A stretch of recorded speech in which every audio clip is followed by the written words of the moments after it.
Alhamdulillahi Rabbil Alamin wal aqibatu lil muttaqin. Asyhadu an la ilaha illallah wahdahu la syarika lah, al malikul haqqul mubin. Wa asyhadu anna Muhammadan abduhu wa rasuluhu sadiqul wa'dil amin. Allahumma salli ala sayyidina Muhammadin wa ala alihi wa ashabihi ajma'in. Amma ba'du, faya ibadallah, usikum wa iyaya bitaqwallah. Faqala Allah ta'ala, ya ayyuhalladzina amanu taqullaha haqqa tuqatih wa la tamutunna illa wa antum muslimun. Jamaah Masjid Nasional Al-Akbar yang sangat saya hormati, dalam 15 menit ke depan saya akan menyampaikan khutbah dengan judul Gengsi, Derita dan Tertutupnya Cahaya atau Hidayah.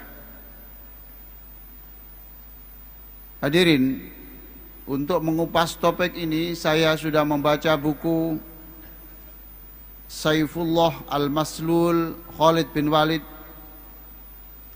karangan Mansur Abdul Hakim dan juga Syekh Wahab As-Sa'rani dalam buku Tambihul Mughtarin.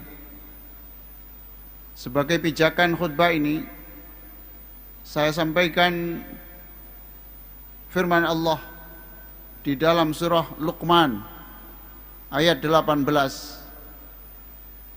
wala tusa'ir khaddaka linnasi wala tamshi fil ardi maraha innallaha la yuhibbu kulla mukhtalin fakhur, yang artinya jangan memalingkan wajahmu dari orang lain karena sombong,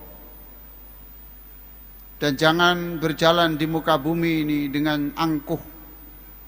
Sungguh Allah tidak menyukai orang-orang yang sombong dan membanggakan diri. Hadirin yang terhormat, ayat ini berisi pesan Luqman Al-Hakim kepada anaknya. Siapa Luqman Al-Hakim itu? Dia adalah orang berkulit hitam dari Ethiopia atau dari Mesir yang bekerja sebagai pencari kayu dan penjahit. Hadirin sekalian, ini pelajaran yang berharga dari Al-Quranul Karim. Orang semiskin dan serendah itu namanya diabadikan dalam Al-Quran, bahkan menjadi salah satu surat Al-Quran. Dimuliakan karena akhlak dan nasihatnya yang luar biasa, bukan karena nasabnya, bukan karena status sosialnya. Ayat ini berisi larangan sombong, gengsi, meremehkan orang lain. Dan iblis dikutuk karena persoalan ini. Orang gengsi sulit rezekinya, sedikit temannya, haus pujian, susah mengakui kesalahan apalagi meminta maaf. Orang yang gengsi tersiksa hidupnya karena menyesuaikan standar hidupnya. Bahkan meminjam uang di luar kemampuannya dilakukan demi gengsinya. Jadi sekali lagi orang gengsi itu menderita di tengah decak kagum orang-orang di sekelilingnya. Orang gengsi seringkali menutup rezekinya sendiri. Dia tidak mau merangkak dari tangga yang paling bawah. Contohnya, karena dia orang kaya tidak mau berangkat dari jualan kecil-kecilan contohnya. Atau mentang-mentang dia wisudawan terbaik, dia tidak mau kerja kecil-kecil, tidak mau. Padahal orang bijak mengatakan jangan meremehkan lubang yang kecil, sebab bisa jadi lubang yang kecil itu tersambung dengan lubang yang besar. Artinya jangan meremehkan pekerjaan-pekerjaan kecil. Siapa tahu bahwa itu adalah jalan Anda menjadi orang besar dan menjadi triliuner. Syekh Wahab Asy-Sya'rani dalam buku Tanbihul Mughtarin mengutip Syekh Abdus Salam yang memberi nasihat, tawaduklah, terimalah nasihat orang yang lebih rendah dari kamu, bahkan bergurulah banyak ilmu darinya. Orang yang gengsi akhirnya miskin ilmu, semakin hari semakin bodoh. Hadirin sekalian, kita tidak boleh sombong, sebab hidup ini selalu berputar, kadang naik kadang turun. Kita diingatkan sekali lagi oleh orang bijak, ketika banjir ikan memakan semut, dan ketika air surut ganti ikan yang dimakan semut. Hidup ini berputar. Hadirin sekalian, dulu pada zaman Nabi Muhammad sallallahu alaihi wasallam, yang bulan ini kita peringati hari kelahirannya, yang namanya Abu Jahal, Abu Lahab dan orang-orang lain yang tidak mau masuk Islam bukan karena ideologi, bukan karena tidak tahu Islam itu benar, tetapi hanya persoalan gengsi. Sebaliknya Umar bin Khattab menjadi orang yang dimuliakan Allah karena tidak memperhatikan gengsi, mengesampingkan gengsi. Akhirnya dia mendapatkan cahaya ilahi, termasuk Khalid bin Walid, Amr bin As dan seterusnya. Dan yang seperti inilah yang juga dilakukan oleh panglima perang Romawi, Gregorius Theodor. Ini panglima perang Romawi. Dia tertembus cahaya ilahi karena dia mengesampingkan gengsi. Saudara-saudara sekalian, pada abad 8 Hijriah, panglima perang yang terkenal adalah Khalid bin Walid.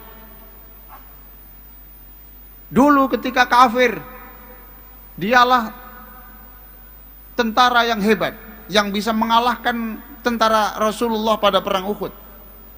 Setelah dia masuk ke Islam, dia lebih terkenal lagi karena hebat. Kehebatannya sampai hari ini seluruh ahli strategi perang dunia sampai abad modern ini masih takjub kepada kehebatan Khalid bin Walid. Dialah panglima yang bisa menyelamatkan tentaranya yang hanya 3.000 orang melawan 200.000 tentara Romawi. Dialah yang bisa menaklukkan Irak, lalu berjalan menembus sampai Syam hanya 5 hari, padahal itu biasanya 18 hari. Dialah yang bisa menaklukkan Romawi dan jalan-jalan yang dilalui itu tanpa perlawanan yang berarti. Tentara Romawi keder sampai menawarkan dana besar. Khalid bin Walid diberi dana besar asalkan jangan melakukan penyerangan lebih lanjut. Tentu ditolak oleh Khalid bin Walid. Akhirnya hadirin sekalian yang sangat saya muliakan, sampailah pada perang Yarmuk. Dalam perang Yarmuk ini kita tahu bahwa tentaranya Khalid bin Walid hanya 40.000 melawan 240.000 tentara Romawi. Sebagaimana biasa, sebelum perang, duel 1 lawan 1 dulu. Gregorius Theodor, panglima tentara Romawi, keluar, maju, dan Khalid memacu kudanya berangkat. Ternyata panglima tentara Romawi itu minta waktu sebentar untuk dialog. Begitu dekatnya kuda masing-masing sampai 2 kepala kuda mereka itu bersentuhan. Dia bertanya, "Wahai Khalid, Apakah Tuhan mengirim pedang kepadamu melalui Nabi Muhammad sehingga kamu bisa memenangkan seluruh pertempuran? Oh, tidak. Mengapa kamu diberi gelar Saifullah, pedang Allah? Ya, dulu ketika orang-orang menolak ajakan Rasulullah, saya ikut menolak. Dan kemudian setelah masuk Islam, Nabi mengatakan, kamu Saifullah, kamu pedangnya Allah, dan kamu nanti akan menang dalam pertempuran atas pertolongan Allah. Wahai Khalid, apa sebenarnya yang kamu ajarkan kepada orang-orang dan apa yang kamu lakukan kepada orang-orang yang masuk Islam? Dia menjawab, saya mengajarkan syahadat, dan orang-orang yang mau masuk Islam diberi hak dan kewajiban kedudukan yang sama. Oh, begitu. Wahai Khalid, apakah orang yang masuk Islam mendapatkan pahala seperti kamu? Dijawab, dia mendapatkan pahala bahkan lebih mulia daripada saya, daripada orang yang lama masuk Islam. Wahai Khalid, kamu ini jujur apa menipu saya? Sesama panglima, saya jujur demi Allah, dan Allah menjadi saksi.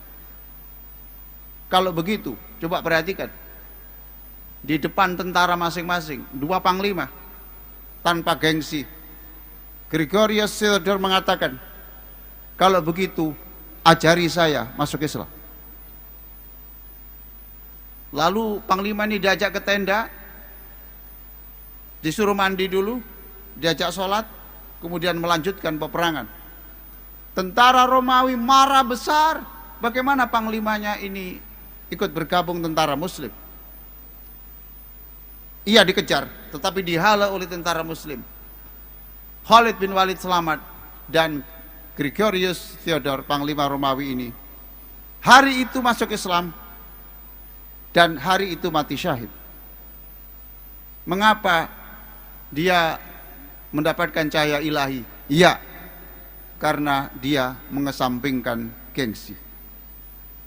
Hadirin sekalian, sebagai penutup, saya tegaskan sekali lagi, hilangkan, hapuskan gengsi. Sebab itu gaya hidup yang sangat menyiksa diri, menjadikan orang itu miskin ilmu, miskin rizki. Dan karena gengsi itu seringkali tertutuplah cahaya ilahi.